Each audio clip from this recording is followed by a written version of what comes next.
Buenas tardes, muchas gracias por acompañarnos en una tarde más de Jueves de Libros, un programa establecido desde el Instituto Veracruzano de la Cultura y que es difundido a través de la página oficial de Facebook de la Feria del Libro del Instituto Veracruzano de la Cultura. Y bueno, como en cada jueves, pues esta presentación nos tiene muy sorprendidos, muy agradecidos también por este puente de comunicación que se vuelve a abrir entre Ediciones Manivela y el Instituto Veracruzano de la Cultura, en donde, como ustedes recordarán, presentamos de manera presencial en el marco de la 31ª Feria Nacional del Libro Infantil y Juvenil aquí en Jalapa, la serie A de la colección Asuntos del Arte. Y bueno, esta tarde tenemos muy buenas nuevas para todos ustedes. Y bueno, antes que nada quisiera darle la bienvenida a los participantes que nos acompañan en esta tarde. En primer lugar, a Luis de la Peña Loredo. Muchas gracias, Luis. Aide Fuentes, que también nos está acompañando. Muchísimas gracias por tu presencia virtual, Aide. A Juan López, también muchísimas gracias por tu participación y por tu acompañamiento virtual. Magdala López, bienvenida. Y a Erika Karina Jiménez Flores. Un saludote. Y bueno, pues Minerva, quiero presentar a Minerva Salguero. Ella es fundadora y directora de Ediciones Manivela desde el año 2014. Es maestra en Historia del Arte por la Universidad Nacional Autónoma de México. Su interés profesional se enfoca en el diseño de metodologías para acompañar la enseñanza-aprendizaje de las artes. Pues Minerva, me da mucho gusto saludarte. Siempre es agradable a la vuelta del tiempo. Como bien dicen muchos autores, ¿no? Que el tiempo es una rueda, de pronto todo avanza y nos volvemos a encontrar nuevamente y eso me da muchísimo gusto. Y bueno, pues quisiera comenzar, Minerva, cediéndote la palabra, ¿no? A final de cuentas, que nos hables un poco, vamos a rememorar un poco de lo que pasó en aquel 2019 con la presentación de Asuntos del Arte, que ha tenido una aceptación genial. ¿Qué ha sucedido a partir de aquel año 2019, Minerva? Hola, buenas tardes, Antonio. Muchas gracias por la invitación. Quiero aprovechar para saludar a toda la gente de Jalapa y por supuesto del estado de Veracruz, que en efecto desde 2019 tuvimos el placer de presentar la colección Asuntos del Arte, que fue la primera serie, la serie A en su edición impresa. Y pues desde entonces las preguntas continúan en torno al arte, ¿no? ¿Qué ha sucedido desde 2019? Bueno, ¿qué no ha sucedido? Yo me preguntaría, ¿no? Ya con todo lo que hemos enfrentado, pues hasta una pandemia, yo creo que las preguntas es lo que más ahondan en nuestro quehacer. En efecto, la colección que tuvo varios años en su preparación y en su diseño, que a diferencia de muchos libros que nacen más bien de la voluntad de un autor, ¿no? De presentar su obra. En este caso fue desde la editorial, desde Manivela, en que pensamos en que había la necesidad de tener un material que pudiera acompañar a todas las personas que desean estudiar las artes, en específico en las artes visuales, las artes plásticas, el arte contemporáneo, y que pues a partir de una investigación que nosotros realizamos nos dimos cuenta que había muchos problemas de ingreso, ¿no? De acceso a la educación y que pues tal vez un material impreso, un material didáctico podría ser una buena herramienta, una herramienta útil para que todas las personas que no tienen acceso por una u otra razón a la educación pudieran empezar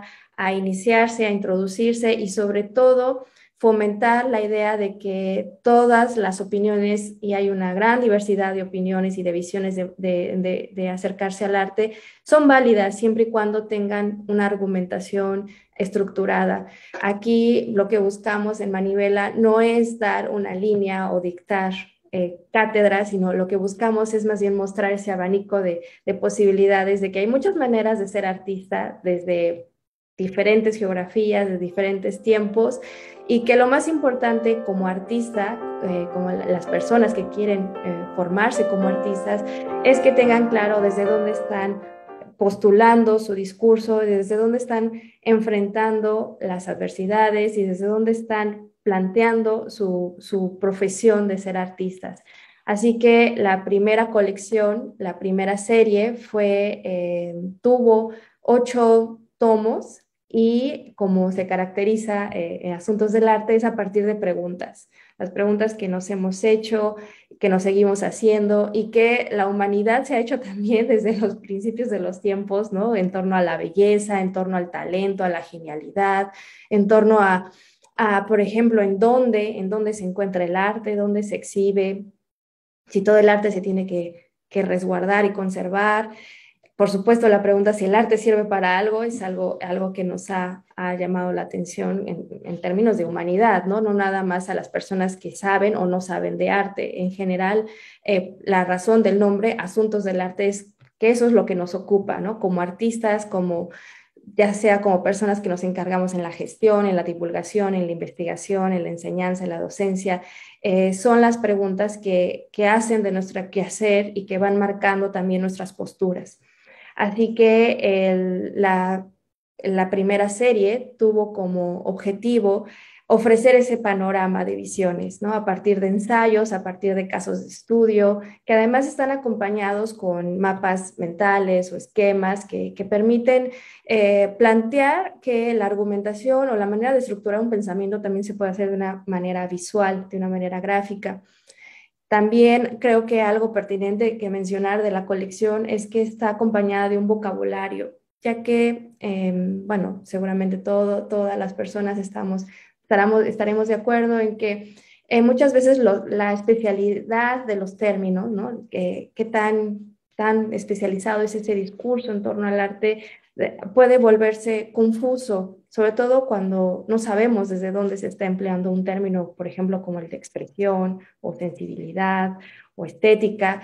Así que la colección, al ofrecer un vocabulario que es organizado y elaborado por los mismos autores y todas las personas que han colaborado en la colección, nos permite por lo menos delimitar, ¿no? Trazar márgenes, de decir, bueno, estoy entendiendo la belleza desde aquí o estoy entendiendo experiencia estética desde acá, ¿no? Y también creo que otro punto a favor de la colección es que ofrece una bibliografía comentada. Por lo regular podríamos tener la costumbre de revisar la bibliografía de manera de una lista en orden alfabético y puede ser que no nos diga tanto de por qué sería importante recurrir a esas otras referencias. Así que la bibliografía comentada son pequeñas cápsulas, pequeñas probaditas de desde dónde las personas autoras están recurriendo a esas fuentes y por qué sería necesario o conveniente, recomendable que las personas lectoras accedieran a esos textos. Así que creo que en general esa es la manera en que está estructurada la colección. Esa fue la serie A, que fue en su edición impresa, que además tiene una columna para hacer anotaciones, que es algo muy útil para todas las personas que nos dedicamos a la teoría del arte, estar subrayando y estar haciendo anotaciones, que en su edición digital, como es el caso de la serie B que ahora nos convoca a esta presentación, en su edición digital permite también hacer anotaciones, pero desde el dispositivo, ¿no? Que se van guardando en la memoria del documento. Así que la serie B retoma todos esos elementos de la bibliografía, el vocabulario, los esquemas, el partir el ensayo desde un caso de estudio, y la única diferencia es que está enfocada a la gran pregunta, pues, ¿cómo enseñamos, cómo aprendemos las artes, ¿no? En esa doble función. Así que en términos generales esa sería la propuesta de Asuntos del Arte. Muchas gracias, Minerva. Pues bueno, tenemos el día de hoy a varios autores que han colaborado con esta serie B. Minerva, y si te parece, pues comenzamos también a abrir diálogo con cada uno de los autores, si te parece. Hay algunas preguntas también propuestas por ti. Me gustaría, si gustas, comenzar con el orden ya propuesto, con Luis de la Peña Loredo. Y bueno, pues tú suelta las preguntas, lánzalas. Muchas gracias, Antonio. Claro que sí. Bueno, el día de hoy nos acompañan varias de las personas que forman parte de estos tres ejes de la serie B. El primer eje se enfoca a hacer una revisión histórica de cómo ha sido la educación artística en México. Tenemos la fortuna de contar con Luis de la Peña y Aide Fuentes. Y a mí lo que me gustaría preguntarte, Luis, bueno, que en realidad les voy a preguntar a todos, es que nos hablen acerca del caso de estudio que eligieron para abordar esta pregunta sobre cómo aprendemos y enseñamos las artes. Y recuerdo, Luis, que tú tomaste el caso de las escuelas de pintura al aire libre. Entonces, pues, por favor, cuéntanos un poquito cuál fue esa experiencia en tu ensayo. Hola, muy buenas tardes. Muchas gracias a todos por la invitación. Efectivamente, el tema que yo escribí dentro de la revista fue el artista como actor social. Mi artículo, más que nada, versa sobre la función social que tuvo el artista en los años 20 dentro de la educación, cuando José Vasconcelos crea la Secretaría de Educación Pública, la cual, por cierto, cumple 100 años de su creación el siguiente mes, en octubre. Con dicha secretaría se impulsa una campaña educativa enorme, la cual contempló la enseñanza de las artes. En este caso yo tomo en específico el caso de la pintura en dos temas especiales, que es el muralismo mexicano y las escuelas de pintura al aire libre. En cuanto al muralismo, Vasconcelos lo que buscó fue que los artistas educados en la academia con cánones occidentales salieran y rompieran, digamos, de alguna forma con esos mismos cánones de enseñanza y buscaran un arte propio que retratara en sí mismo el ser del mexicano y se plasmara además en espacios públicos, es decir, en muros de algunos edificios como lo fue el que albergó justamente la Secretaría de Educación Pública. De esta forma, una forma didáctica en la que en la población en su mayoría, que era analfabeta en ese momento, pudiera ser partícipe de la búsqueda del ser de mexicano, de la unidad y digamos de un nacionalismo que venía siendo necesario después de 10 años de lucha armada que había implicado la Revolución Mexicana. Por otro lado, se impulsó de igual forma las escuelas de pintura al aire libre, creadas por Alfredo Ramos Martínez, en las cuales se buscó que cualquier persona, independientemente de su estrato social, pudiera acceder a la enseñanza de la pintura, gracias a que la SEP les brindaba, digamos, las herramientas necesarias como las telas, los pinceles, las pinturas, con la finalidad de que los estudiantes fueran partícipes de la experiencia estética. Hay que recordar que Vasconcelos influyó mucho dentro de las políticas educativas de la SEP y justamente dentro de esa filosofía que Vasconcelos tenía era que creía que la sociedad pasaba de forma lineal por tres estados. Esos tres estados eran formas en las que se había guiado la sociedad en algún momento determinado. Dentro de la primera, por ejemplo, decía que la sociedad eh, había estado guiado por la fuerza, digamos, ¿no? La, la fuerza era la que determinaba cómo se guiaba a la sociedad. En un segundo estado era la razón y las reglas, que era el momento en el que ellos se encontraban. Mientras que el tercer estado que buscaba justamente era que la sociedad se guiara a través de la estética y que las personas encontraran una convivencia armoniosa a través de lo que era la belleza que podía brindar las artes.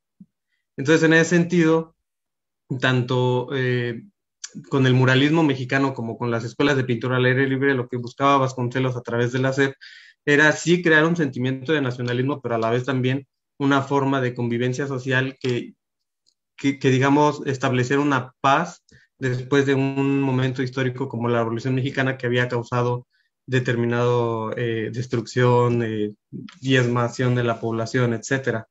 Entonces, en ese sentido, podríamos decir que Vasconcelos lo que le da a las artes y a los artistas y a la educación en general es un propósito como tal, ¿no? Digamos, dentro de este contexto histórico. Y eso más o menos es lo que abordo, digamos, dentro de mi propio artículo. Muchas gracias, Luis. Sí, en efecto, el eje uno de la serie B tiene como objetivo tomar momentos específicos de la historia de la educación artística en México y revisarlos, ¿no? Como tal, lo que nosotros lo escribimos, la grafía, que es con un guión, es revisiones, es volver a ver el pasado. Sabemos que contamos con una larga historia de cómo se ha conformado nuestras academias y nuestro sistema de educación, pero siempre es bueno volver a verlo para ver qué es lo que quedó a lo mejor inconcluso o cuáles son los discursos que predominaron en cierto momento. Y el ensayo de Luis nos permite acercarnos a lo que en su momento fue el programa de educación de Vasconcelos y en específico la educación del arte en el periodo de Vasconcelos. En el caso de Aide, por ejemplo, ella tiene su ensayo que se titula Las artes sufren bullying en la escuela, que además es con mucho humor. Ella aborda la parte en que cómo han sido relegadas las artes en los programas de estudio, ¿no? Entonces, pues a mí me gustaría que Aide, por favor, nos contaras eh, esta perspectiva, ¿no? Que desde pensar cómo, si han sido o no relegadas las artes en los planes de estudio, que también haces un recuento desde Vasconcelos hasta llegar a nuestros días, hasta la última fallida reforma educativa. ¿Cuál ha sido tu perspectiva, ¿no? De tomar este caso de estudio para hablar sobre cuál es el estatuto de la educación artística? Bueno, hola a todos. Sí, efectivamente, como comenta Minerva, yo lo que hice fue un pequeño viaje con respecto a cómo han sido pensados dos conceptos, que es lo que es la actividad artística y la cultura, ¿no? Que bueno, eh, ha sido diferente en cada momento de la historia. Yo lo que hice en mi ensayo fue revisar pues 4 casos de estudio. Primero fueron las misiones culturales de Vasconcelos. Posteriormente fue un programa que se hizo que fue el Plan de Actividades Culturales de Apoyo a la Educación Artística, o PACAEP. Después las escuelas de iniciación artística por parte del INBA. Y ya posteriormente, ya en el 2017, un nuevo programa educativo que se llamaba Tu Cultura en tu Escuela, ¿no? Y pues básicamente lo que vamos descubriendo en el ensayo es que al principio, justo con Vasconcelos, la cultura siempre, el arte y la cultura siempre fueron como bueno, no un pretexto, pero una herramienta para poder hacer como una cohesión social o resarcir un poco el tejido social que había estado un poco, que había estado muy lastimado por la parte de la Revolución Mexicana, y en este trabajo por la identidad, por construir lo que es lo mexicano, para Vasconcelos fue muy importante promoción de la cultura, ¿no? Entonces, sin embargo, viendo un poquito cómo funcionaba estas misiones culturales, podemos entender que para Vasconcelos la cultura abarcaba todo, desde el cuidado de los niños hasta cuestiones como talabartería, jabonería, o sea, para hacer jabones, y sí una parte de lo que ahora consideramos arte, solamente en la cuestión musical, en los coros, en algunos tipos como pequeñas orquestas. Entonces, así es como lo entiende un poquito, bueno, Vasconcelos como esta herramienta para hacer comunidad. Ya posteriormente con el PACAEP fue como una parte de herramientas del arte para ayudar al docente a dar mejor sus clases. Entonces, el arte está al servicio de la educación, pero solamente como una herramienta pedagógica o de docencia, ¿no? Pues, y después ya sigue como esta cuestión de que la educación artística solamente es para crear artistas. Y es donde entran las escuelas de iniciación artística por parte del INBA, que todavía siguen, pero aquí todavía está como esta idea de vamos a educar a la gente en cuestiones artísticas para que sean ejecutantes de una disciplina.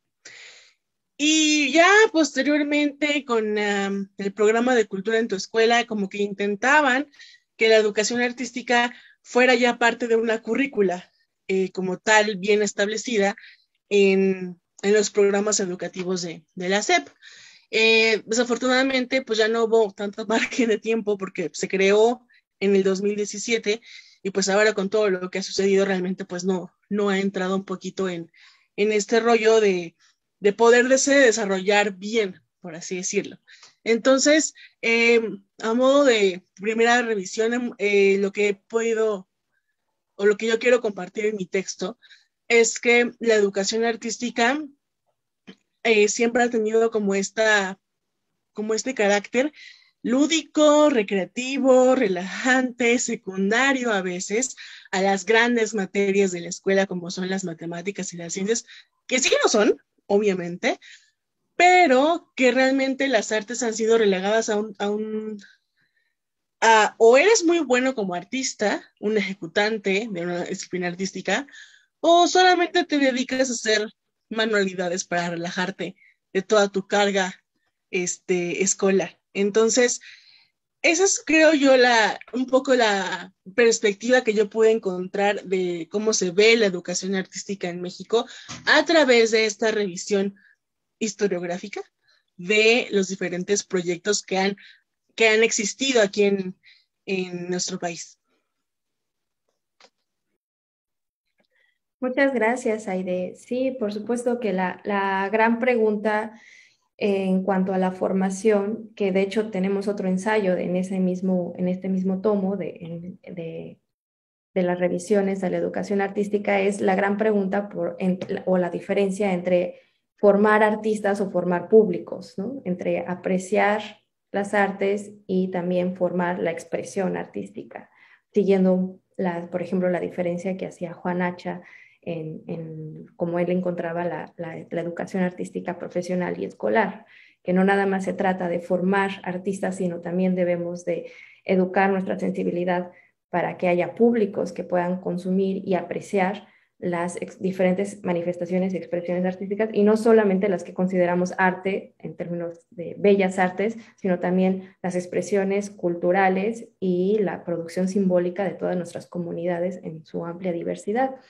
Lo cual, por supuesto que nos llevó a pensar en el siguiente eje de, ok, una de nuestras funciones es investigar en torno a cómo se ha escrito la historia de la educación artística y cómo se ha formado, pero también es una vez que nos damos cuenta que hay ciertos diálogos, ciertos discursos que han predominado por encima de otros, pues la siguiente pregunta es, ¿qué postura vamos a tomar?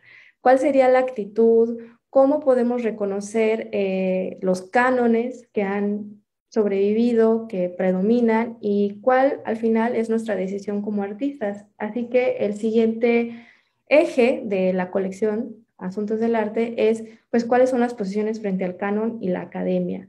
Y por supuesto que en este tomo tuvimos la contribución tanto de personas que argumentaron a partir de casos de estudio desde las artes visuales, pero también desde la literatura. Y ese es el caso de Juan Pablo López, quien a partir de la literatura, en el caso específico de James Joyce, el retrato del artista adolescente, nos hace una reflexión en torno a la actitud.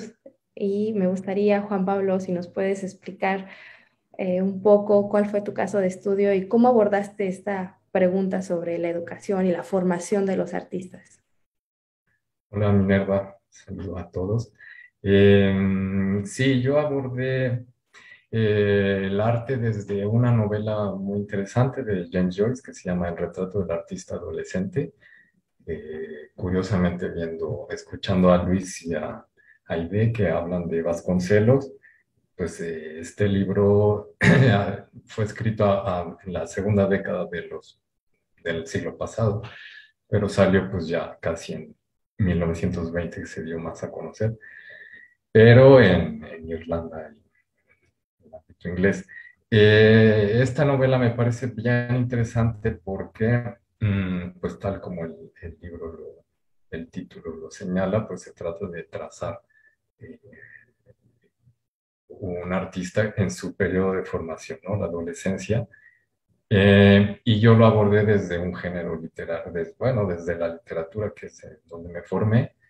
Literatura y un género muy exitoso hasta la fecha, se llama Bildungsroman o novelas de formación, es un término alemán. digo exitoso porque, por ejemplo, Harry Potter hace parte de ese género a su medida, pero este género, pues igual que el Harry Potter o igual que el retrato del artista adolescente, trata de la formación de la personalidad y de la individualidad del protagonista. En este caso, pues es un irlandés y lo que vemos es pues un niño desde que aparece, desde que empieza a entrar al colegio hasta prácticamente antes de entrar a la universidad, que es el momento en que un poco ya decide, en su caso, pues ser poeta, no es artista plástico, pero lo que él vemos es como él comienza a criticar su sociedad, su familia, sus propios amigos, y estas novelas, pues, que a mí por eso me interesaban, eh, no piensan la educación desde la academia, que es un poco en la que estamos ahora discutiendo, sino más desde la idea de formación, que es una noción bastante más amplia, que por lo cual a mí me interesaba. La formación, la formación viene de cómo se forma, cómo adquiere uno conciencia y cómo uno se individualiza, ¿no? Son como dos líneas sobre las cuales se trabaja. Eh, eh, si pensamos el término este de Bildungsroman, lo crea un crítico alemán a mediados del siglo XIX y lo piensa a partir desde la idea que tenía la ilustración en un principio de lo que era la formación, que era una idea griega, la idea de paideia, que es finalmente, pero bueno, la idea de paideia a grandes rasgos piensa el hombre no como un ser natural, sino como un ser que se crea la cultura, o es como el hombre por sí mismo es una obra de arte. Después la idea de formación hacia el romanticismo, que es cuando adquiere identidad con el Bildungsroman, y se vuelve pues la idea de la toma de conciencia. O sea, a grandes rasgos esta novela, este tipo de novelas lo que retratan es como el hombre por un lado toma conciencia y por otro se individualiza. Y estas novelas pues de lo que tratan es este periodo de crisis en el que uno técnicamente toma conciencia y se individualiza, ¿no? Al final de la adolescencia, entrar a la universidad y tal. Ahora, lo que me parece bien interesante en esta novela es un poco la sugerencia de fondo, es que la individualidad y la conciencia también se forman con la creación del arte, es decir, la obra en sí es una autoformación.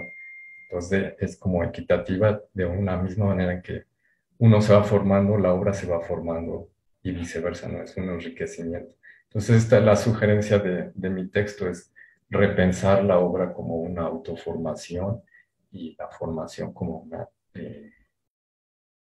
como la creación de la obra. Entonces, esa fue el centro de mi texto. Muchas gracias, Juan. Sí, en este tomo, por supuesto que el título que sugiere las posiciones frente al canon y a la academia, no puedes tomar una posición a menos de que tengas conciencia de que eso existe, de que existe un canon, y sobre todo si no hay una autonomía de criterio, ¿no? Una autonomía de pensamiento. Ediciones Manivela en general, uno de nuestros objetivos es brindar herramientas para que haya una mayor autonomía. Lo que nos interesa en términos del pensamiento crítico es que las personas tengan, ¿no? la capacidad, generen un criterio propio, que tengan las posibilidades de poder contrastar opiniones, contrastar argumentos y detectar por qué existe esta diversidad de pensamiento. La autonomía para nosotros es eso, ¿no? Tomar conciencia de tu individualidad, de tu diferencia y sobre todo de cómo te insertas o cómo formas parte de los discursos que están circulando, en nuestro caso, en el mundo artístico.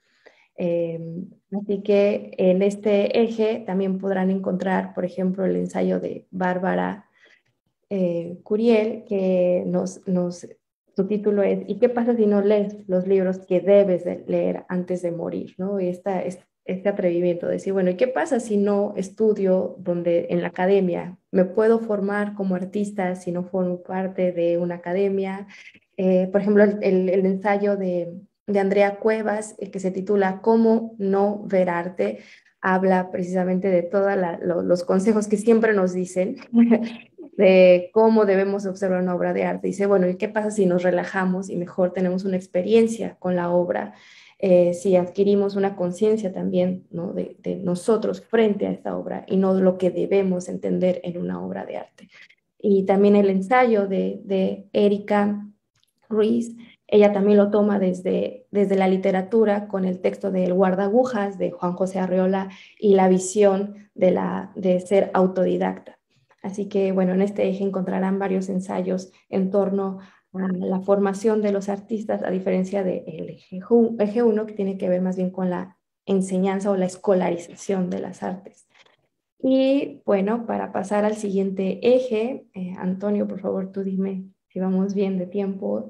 Eh, Me gustaría que Magdala López nos hablara de su experiencia. Ella hizo un ensayo en torno a la unidad de vinculación artística de la Universidad Nacional Autónoma de México, que se encuentra en Tlatelolco, y que tiene que ver, está relacionado, digo, yo creo que ahorita escuchándonos lo que estamos platicando, podemos reconocer que al final todas los ensayos y todas las iniciativas de las que ustedes forman parte tienen que ver con la gran pregunta de que cómo formamos artistas y cómo nos queremos formar. Digo, también se vale decir, yo no me quiero formar de esta manera y yo elijo cómo me quiero formar o cómo me quiero volver artista. Y creo que el texto de Magdala y posterior el texto de Erika también nos van a hablar respecto a esto. Entonces, por favor, Magdala. Gracias, Minerva, y bonita tarde para todas las compañeras, compañeros, compañeres que están acá compartiendo la presentación.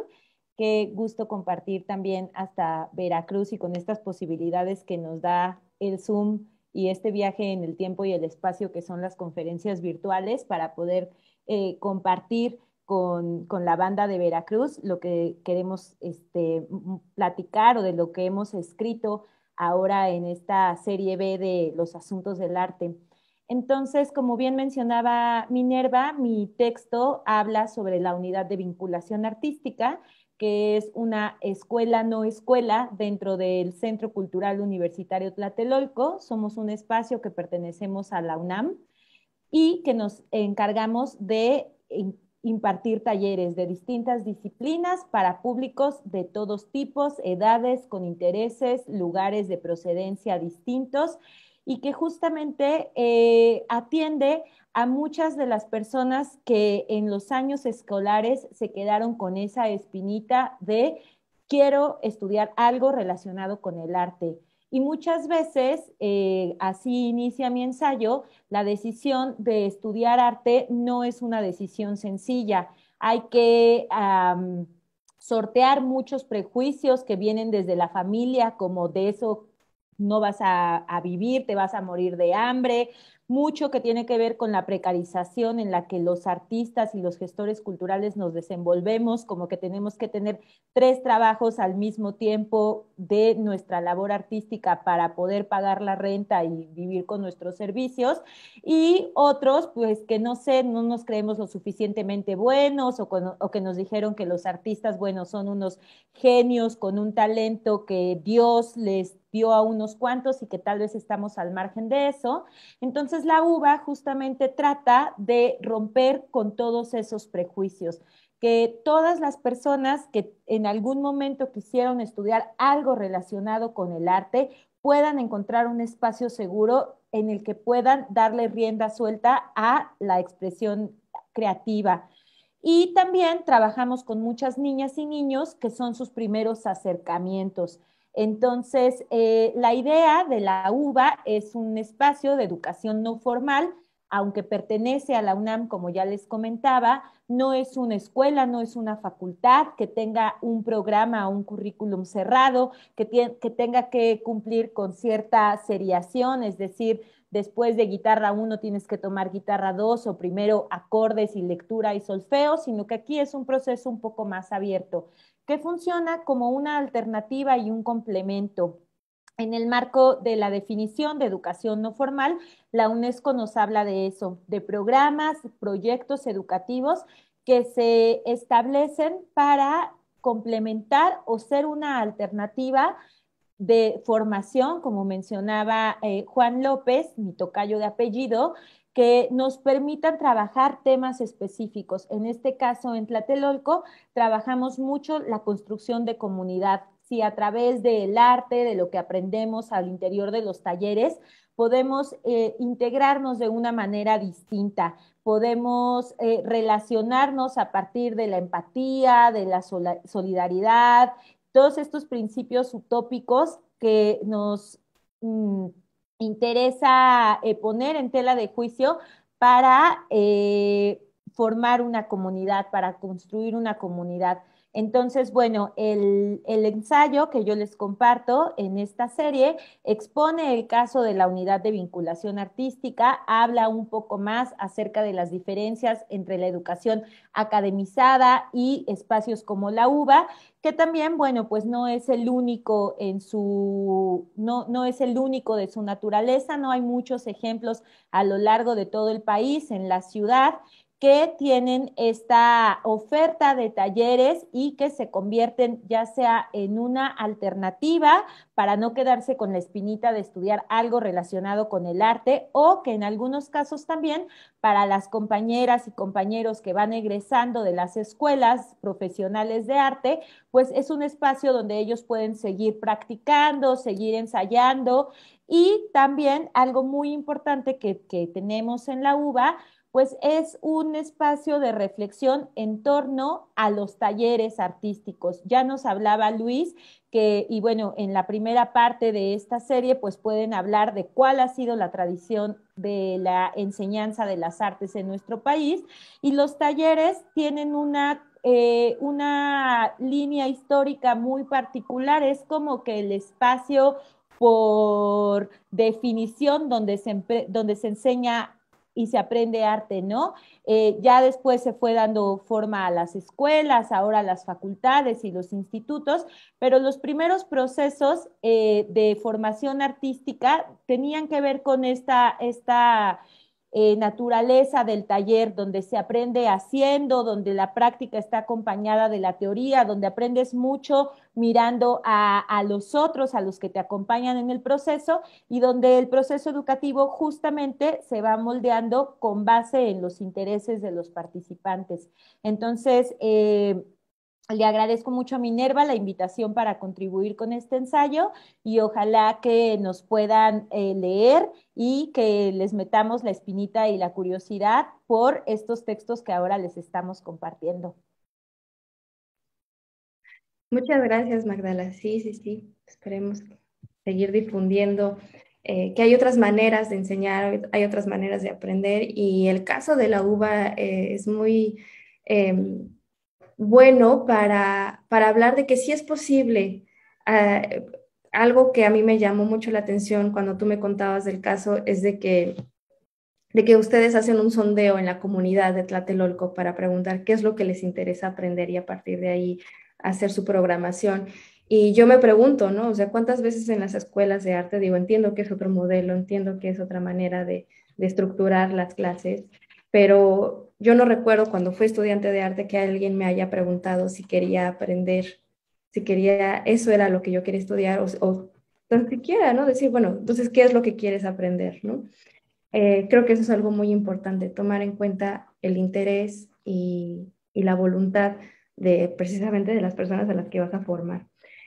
Así que me gustaría pasar ahora con Erika, si nos pudieras comentar sobre el caso que tú tomaste, que me parece que es el de los talleres de textiles, en el caso del Faro de Tláhuac, y también creo que tú habrás ahora escuchado que tiene que ver también con una postura frente a la educación formal y también a lo que se enseña en las academias. Entonces, bueno, Erika, yo sé que eres Erika Flores, pero bueno, ahora veo que es Erika Xochime, porque Xochime es flores en plural, así que bienvenida.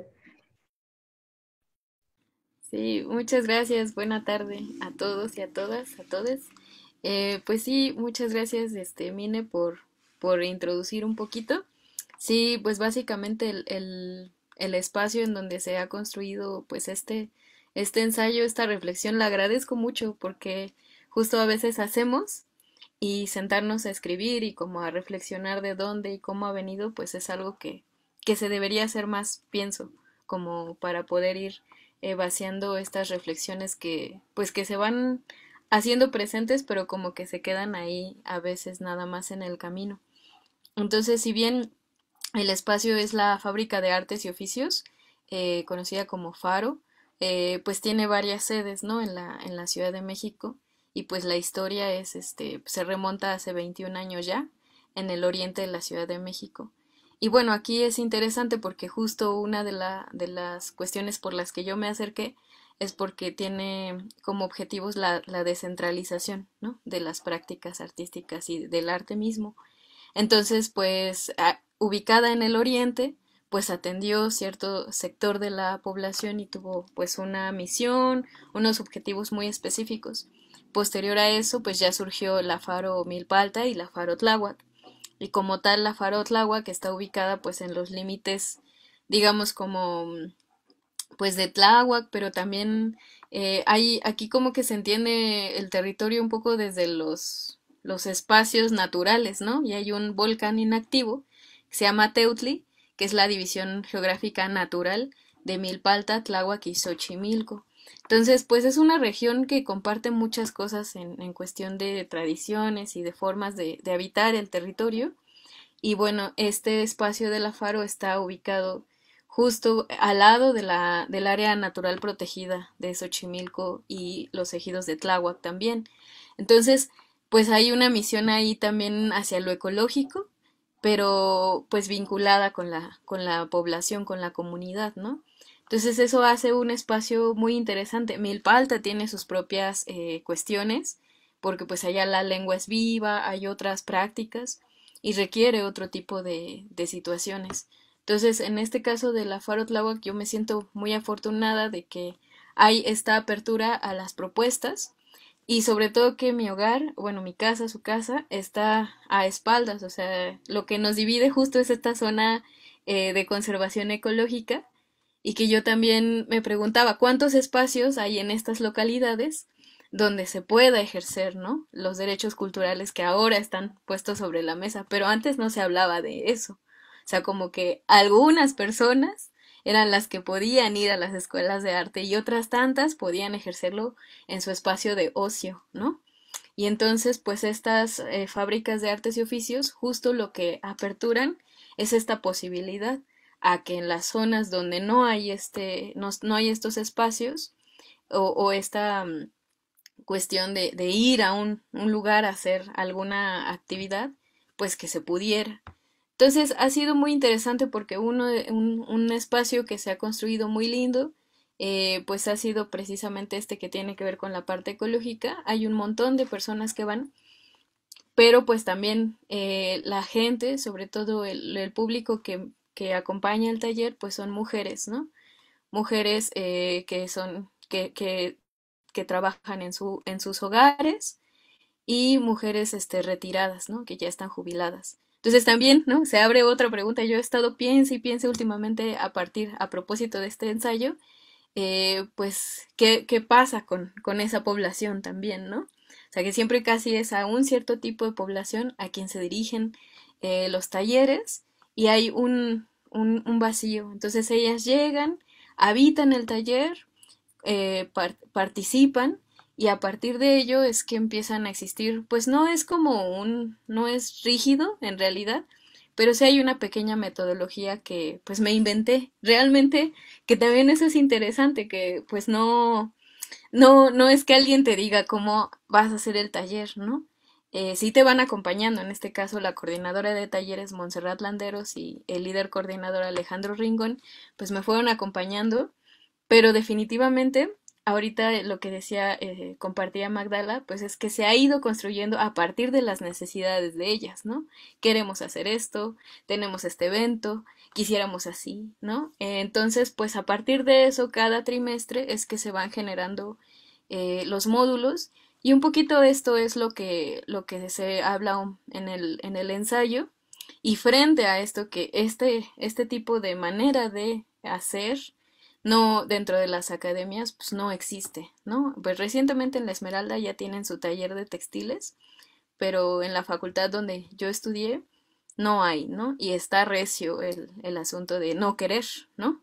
Entonces, ahí como que también se abre otra posibilidad. En realidad hay como varios puntos de análisis, reflexión, y pues se invita, ¿no? A las personas que lean el texto, pues a compartir también y repensar ahora que la política pública pues va justo, ¿no? Por la creación de estos espacios en ciertos lugares específicos de la Ciudad de México y que entonces cómo vamos a ir compartiendo herramientas, ¿no? De este espacio que ya tiene 20 años existiendo y cómo vamos a ir hilvanando nuestras experiencias para que justo las personas que se acerquen pues tengan una experiencia satisfactoria y que no se sientan ni limitados, ni discriminados, ni que sientan que no es su espacio, ¿no? Porque luego también eso ocurre. Entonces eso es como algo que ha tomado tiempo. La Faro Tláhuac ya tiene 15 años y hay grandes personas ahí construyéndola. Entonces, un poquito de eso va el ensayo. Hay cosas que ya no he puesto porque a la distancia es que he pensado, híjole, esto hubiera estado bien padre, pero pues ya tocará por mi cuenta ir haciendo más y juntarnos entre otras personas para poder seguir generando estos espacios que son bien interesantes. Y bueno, eso es lo que puedo compartir. Muchas gracias, Mine, y a todos y a todas. Muchas gracias, Erika. No eres la única que se queda con ganas de seguir escribiendo. Y pues para eso está Ediciones Manivela, para escribir más números, sobre todos los temas que se quedan pendientes. Por supuesto, la edición de esta serie ha sido en formato digital, que, bueno, como adelanto les puedo decir que sí va a haber una edición muy limitada en edición impresa, también porque sabemos que no todos tienen acceso a Internet y no hay manera de garantizar un acceso a menos de que uno garantice que está disponible en todos los formatos.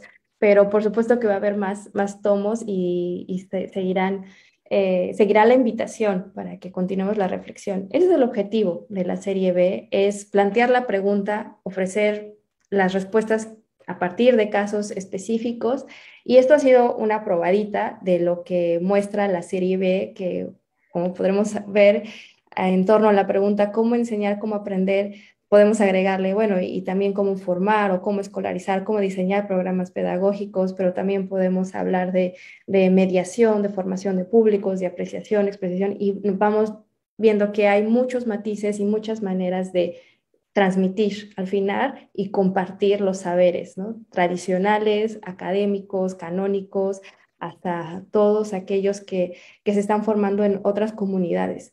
Así que, bueno, Antonio, esta es una probadita. Tú dime, ¿qué más te interesa saber? Muchas gracias, Minerva. Pues gracias a todos ustedes por sus intervenciones. De verdad que pues nos dejan con mucha curiosidad. Se establecen muchísimos vasos comunicantes. El arte es un concepto enorme.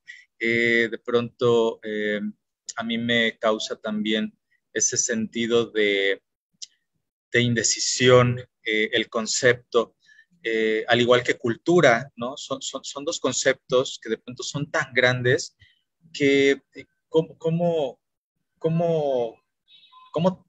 te echas un clavado, ¿no? En conceptos como estos. Sí, creo que Asuntos del Arte es un gran contenedor. Ahora mencionabas con el comentario de Erika, que bueno, puede y está abierta la posibilidad de seguir integrando participaciones y colaboraciones a los siguientes números. Entonces me parece espléndido porque si bien la serie a mi parecer, se va mucho más por temas y preguntas en ese sentido canónicas, creo que la serie B comienza a esbozar también un camino bastante interesante, porque ahora ya vimos que comulga de pronto con proyectos, con diferentes proyectos que se gestan en instituciones, y en el caso, el último, el de Erika, pues que va de la mano también con la tradición. Entonces es muy interesante pues conocer estas reflexiones que también van muy de la mano con la gestión cultural. Entonces yo simplemente agradecer, me, me, me quedan muchas dudas, pero sobre todo para los seguidores que siguen la transmisión, Minerva, ¿de qué manera se pueden acercar a Ediciones Manivela? Si de pronto alguien dice, bueno, yo tengo un proyecto, a lo mejor tengo un artículo o he escrito al respecto de algún tema que puede ser de interés, o bien los lectores que quieran saber dónde encontrar los ejemplares de Asuntos del Arte, tanto los impresos como las versiones digitales, en donde pueden acercarse a qué dirección, a qué redes sociales. Claro, sí, por supuesto que estamos con un gran interés de conocer quiénes están escribiendo, quiénes están reflexionando en torno a las artes. Uno de nuestros objetivos es ese, ser una plataforma para difundir la investigación de personas que están recién egresando de posgrados o que de manera autodidacta han construido un saber y que quieren compartirlo. Así que, por supuesto que nos pueden encontrar, tenemos una página web que es edicionesmanivela.com, que seguro podemos también ponerlo en los links en esta plataforma. Y también los libros, bueno, hay una distribución en librerías, están en el Sótano, en la Ciudad de México y en algunas otras ciudades de la República como Guadalajara, Querétaro, Puebla. Están también en otras librerías que no son cadenas. Por ejemplo, en Veracruz, en el puerto, se encuentran en la librería Mar Adentro, además de que es una librería muy bonita y acogedora para tomarse un cafecito. También se encuentran en la librería en Jalapa del IBEC. Me parece que ahí ustedes pueden encontrar la primera edición, que es la versión impresa. Estamos en proceso de digitalización, así que, por ejemplo, el tomo 1, el de ¿Qué hace un artista?, de la serie A, ya se encuentra en línea, ya lo pueden conseguir también en formato electrónico. Y esta serie, la serie B, se encuentra disponible a través de la plataforma de Amazon en formato electrónico, se puede comprar. También se puede comprar a través de iBooks y bueno, podemos incluir estos links en esta grabación para que podamos, nos puedan encontrar y puedan visitar toda la información en torno a la serie y los puntos de venta. Pero en general, bueno, pueden encontrarlos en librerías y sobre todo en librerías virtuales como Amazon. Muchas gracias, Minerva. ¿Y te parece bien si ya para enfilarnos hacia el cierre de esta presentación, cerramos con esta pregunta, una reflexión final, una pregunta que también sugería y sugiere Minerva para cada uno de ustedes en el orden de intervención? ¿Por qué consideran necesario realizar esta reflexión en torno a la educación de las artes? Y comenzaríamos con Luis y terminaríamos con Erika. Sí. Bueno, en mi caso yo propongo revisar el propósito que se le da a la educación de las artes y su difusión a través de las escuelas de pintura al aire libre y del muralismo, pensando quizás un poco en la problemática que tiene la educación de las artes en la actualidad. Digamos, en su momento, es decir, en los años 20, tuvo como propósito que el artista formara parte de la política cultural del país, apoyando con la creación del nacionalismo y la búsqueda de la convivencia armónica a través del arte, como mencioné con anterioridad. Sin embargo, había que preguntarnos si en la actualidad la educación de las artes tiene algún propósito más allá de ser una actividad recreativa. Como bien mencionó Aide para Vasconcelos, la educación contemplaba varios aspectos, desde la enseñanza de las primeras letras, la educación técnica, pero también la educación de las artes, dentro del mismo nivel, por así decirlo. En ese sentido, las artes tienen un papel importante dentro del plan educativo, pero desafortunadamente se ha ido relegando y perdiendo terreno frente a otras materias que se le han considerado, por así decirlo, de mayor utilidad, ¿no? Entonces, al final, creo que al revisar este momento en la historia y la forma en la que se ha abordado la educación de las artes, invita de alguna forma a reflexionar sobre lo que estamos esperando o no de la educación artística en la actualidad, y quizás también de la apertura de los propósitos que puede tener, como en los ejemplos que nos ha compartido Magdala o Erika, ¿no? Digamos. Gracias, Luis. Aide. Sí, bueno, en el caso de mi artículo, creo que la importancia de hacer una reflexión sobre la educación en las artes también tiene que ver con la generación de públicos y también cómo a partir de cómo enseñamos las artes, cómo las comunicamos, ayuda o perjudica a la creación de públicos de todo tipo, ¿no? Hacia las diferentes expresiones artísticas, no solamente las consideradas bellas artes, ¿no? Y en el caso de, bueno, hablando un poquito más de la educación formal, también aprender un poco cómo ha sido la historia de las artes en la educación y nos damos cuenta que no ha sido la misma o no ha sido igual que otras materias que se imparten de forma más, pues, con mayor, según esta utilidad, ¿no? Y que siempre hay que tomar en cuenta el contexto de dónde vienen estas percepciones de la utilidad o no de una materia o no, ¿no? Entonces, considero que es una buena forma de empezar a repensar cómo vamos a, a incluir las artes dentro del currículo sin que tengan un pedestal de las bellas artes, pero que tampoco se relegue a una cuestión meramente decorativa, como hay que dejar el salón decorado bien bonito, o hay que hacer el bailable, o simplemente, pues como algo para relajarse, ¿no? Entonces, ¿de qué manera vamos a poder incorporarlas en un formato sí, que se pueda sistematizar en algunos casos? Y que también tenga este impacto como lo tienen las matemáticas, las ciencias o otro tipo de materias. Muchas gracias, Aide. Juan Pablo. Sí, pues yo pienso la educación artística desde dos perspectivas. Parece importante el arte, como en el ensayo que redacté. Pues es una manera de aprender en sí, no aprender algo en particular, sino aprender un poco del todo. El arte es una práctica englobante que recubre todo y a partir de la cual pues, nos permite aprender otras o nos abre nuevos caminos, nuevas maneras de pensar, lo que sea, ya sea las matemáticas o la ingeniería o el español como redacción. Pero también, y a mí creo que el gran reto de la educación artística es cómo pensar lo que no existe, es decir, porque lo que se trata es, como artistas, de crear algo, darle forma a algo, es decir, algo que no existe. Y allí es como que ya es como el gran reto, cómo se enseña cómo se enseña a crear algo que no existe. Uno puede enseñar a dibujar la figura humana, ¿no? Cuando en general uno toma estos cursos de pintura o a tocar la guitarra y los acordes, pero ya como eso es simplemente ser un intérprete, que es un gran trabajo, pero ya la creación después, más adelante, la composición, darle forma a algo, a un textil o a una canción, un poema, que sea, o una instalación, pues es bastante más complicado y pues un poco buscarse en el tiempo hacia el futuro. Entonces, creo que pensar en la formación artística, pues debe pasar obligatoriamente en pensar pues lo que no existe más que lo que ya se ha hecho.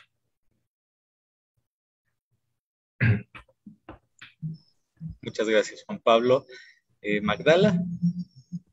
Bueno, yo además de lo que ya comentaron mis compañeras y un poco retomando la última participación de Erika, encuentro necesario seguir construyendo este tipo de ensayos, este tipo de publicaciones, porque en el caso de espacios como la UBA, como las Faro, como tantos espacios alternativos que hay en la ciudad y en otros espacios del país, la sistematización, el registro, la generación de memoria de estos procesos de trabajo se me hacen muy importantes para que justamente vayamos dejando huella, vayamos dejando testimonio de lo que hemos hecho, al contrario de las academias, de las escuelas, donde esas memorias casi que son obligatorias en los procesos de educación no formal, se van construyendo de una manera distinta y a veces hay muchas cosas que se pierden en el tiempo y en el espacio porque justamente no se escribe mucho al respecto o se concentran las energías en otros lados. Entonces, bueno, para mí me parece importante que quede registrado que hay un lugar en Milpa Alta donde mujeres se reúnen para hablar de ellas mismas a través del tejido, como que en Tlatelolco también hay un grupo de personas que están aprendiendo ciertas cosas y que comparten ese tiempo y ese espacio por el deseo de aprender. Entonces, de allí mi comentario para cerrar esta participación. Muchas gracias. Erika. Pues un poco va de la mano con lo que ya compartió Magdala y algo que aprovecho para mencionar es que este pequeño ensayo pues escribió un poquito con las experiencias previas a la pandemia, ¿no? Y creo que ahorita, o sea, como el año pasado que estuvimos a distancia, pues fueron otras experiencias. Nos enfrentamos a elaborar material didáctico desde un lugar muy particular y a las problemáticas que ya también mencionó Mine, que tiene que ver con el acceso limitado a los medios electrónicos en ciertos espacios, ¿no? O que se prioriza, o sea, que algunas mujeres me decían, no me voy a poder conectar porque mi hijo tiene clase, ¿no? O sea, se prioriza unas actividades por encima de otras. Entonces, ahorita que ya hemos vuelto paulatinamente a lo presencial, pues están sucediendo otras cosas, ¿no? Primeramente, pues también los efectos de la enfermedad en el cuerpo está así impactante, ¿no? Así yo estoy todavía digiriendo eso de reencontrarme con la comunidad, pero en unas condiciones que ya no son las mismas, ¿no?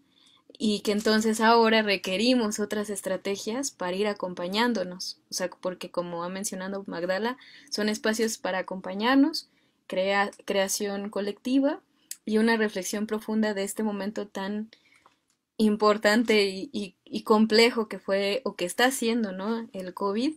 Entonces, por ahí creo que vendrán otras reflexiones. Ojalá en 3 o 4 años estemos hablando de esos procesos que también estamos, pues que todos hemos enfrentado, todos y todas, y que entonces nos sitúa como un poquito que dice Aide, ¿no?